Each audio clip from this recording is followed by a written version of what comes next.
Are you kidding me? No, he shouldn't do it. Yeah, Is that illegal? That is him. That guy, he works for the Hawks. Hey, it's a kid show. That's a damn shame. Wow. That's somebody's kid. What is he dancing? Exciting evening in Portland where the Blazers winners over the Phoenix Suns. The game was exciting, but not that. He looked like he was. No, he doesn't. He's in better shape. 124 to 119. You tell me that don't look like face Chuck. on that. You tell me that don't look like Chuck.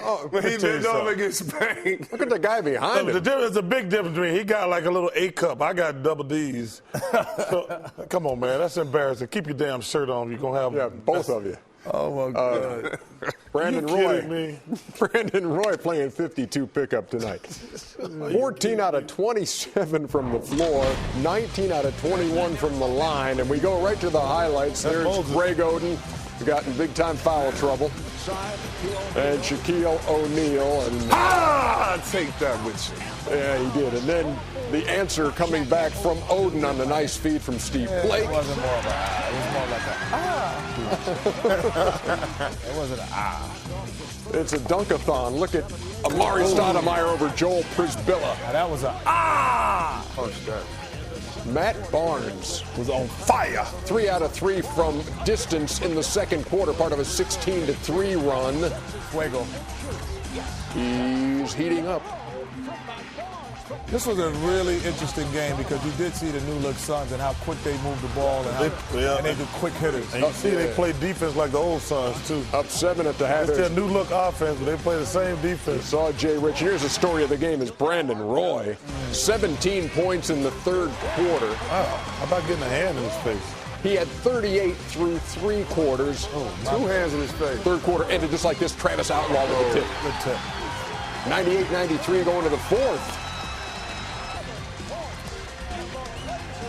Matt Barnes, again. Why would you leave him open, and why would you leave Brandon Roy open right now? So they're up 117. Help! 115. There you go. Good help. Look at the glass by LaMarcus Aldridge. Game tied at 119. And you know who's going to hit the key shot down the stretch? Well, I think if I had a choice, if I was Steve Nash, I would have stayed with Brandon Roy. That would have just been my pick out of him and Steve Blake. 52 points. There's Chuck. That's those three going to the game together?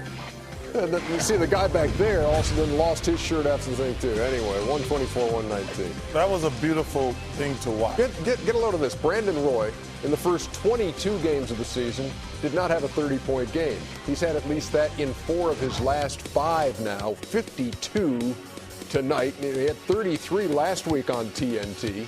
Can you say NBA Player of the Week? Yeah, it could be. That's 85 points on TNT in 2 games. When do they give the Player of the Week out? At the end of the week.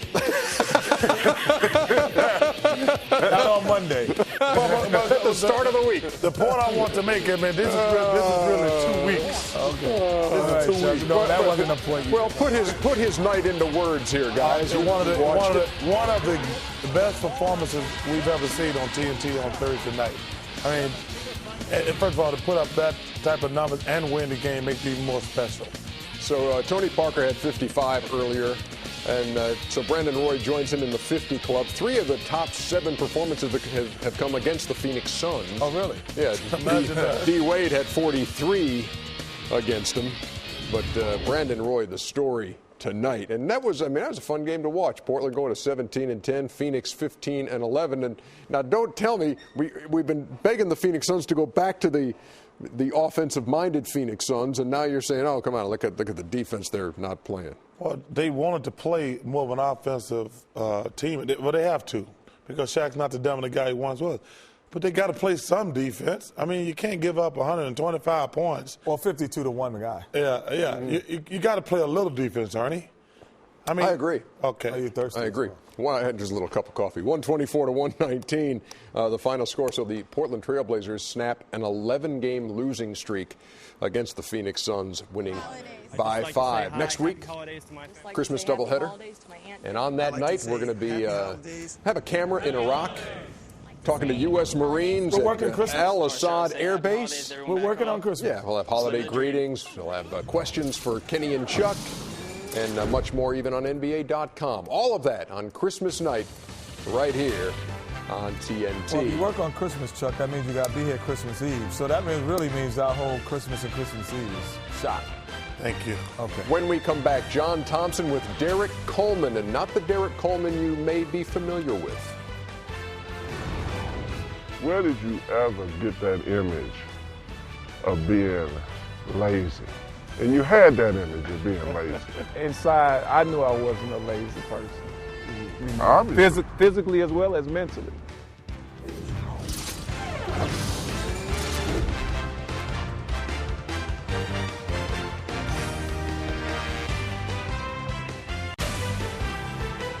Inside the NBA, brought to you by the Hyundai Holiday Sales Event, going on at your local Hyundai dealer right now. 'Tis the season to be smart with your money. Check out TNT Overtime at NBA.com. Hear from all of our announcers, and you'll get stuff like discussion of the 6 coach firings involving Charles Kenny and Chris Webber. Their thoughts on TNT Overtime. Now, his was the first name called in the 1990 NBA draft. He was the Rookie of the Year, Derek Coleman.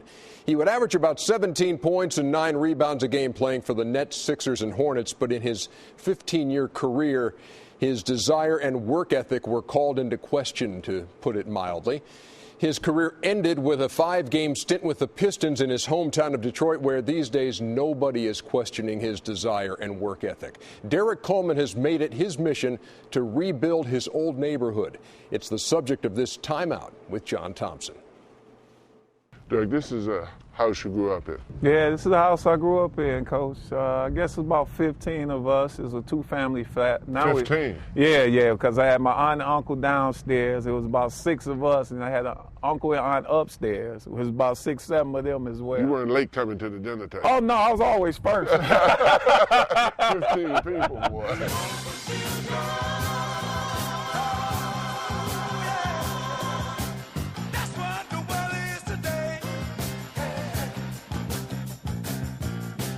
As you know, right down the street on Rosa Parks, which is 12th Street, is where the riots really originated. You know, Right down this street. Right down at the end of that corner, man. That's it. I mean, I was too young to remember, but talking to my family members with tanks and everything rolling down the street, and, you know, it's kind of like martial law around here. You know, it's interesting because the lady just came down selling vegetables in the truck. Is that indicative of the fact that there are not a lot of stores? Oh, yeah. What happened when the riot Definitely. came? And what people don't understand is that, you know, you had your mom and pops there when this whole area was thriving. But after the riots, a lot of people packed up and moved. You've done a magnificent thing in coming back here at, you know, holiday time, here where the economy is the way it is. But is there any resentment at all? Do you have to fight any hurdles? So a lot of times it's not as easy as people think to get back. Trust me, I fought a lot of hurdles. I mean, from the strip mall that I built up there in my neighborhood. I mean, I had even my own family members tell me I was crazy for doing it. But for every person that told me it was wrong, I knew in my heart that it was right.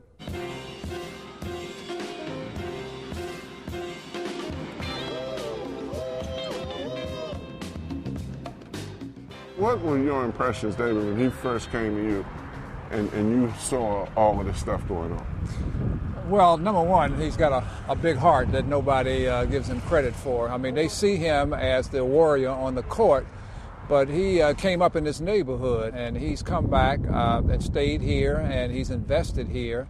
And I don't think anybody else is doing anything like that around the country, quite frankly. How much of an impact can a person like Derek have, from your perspective, by starting the shopping area, owning the land over there? Can he have an impact, or is he going to become frustrated with his efforts?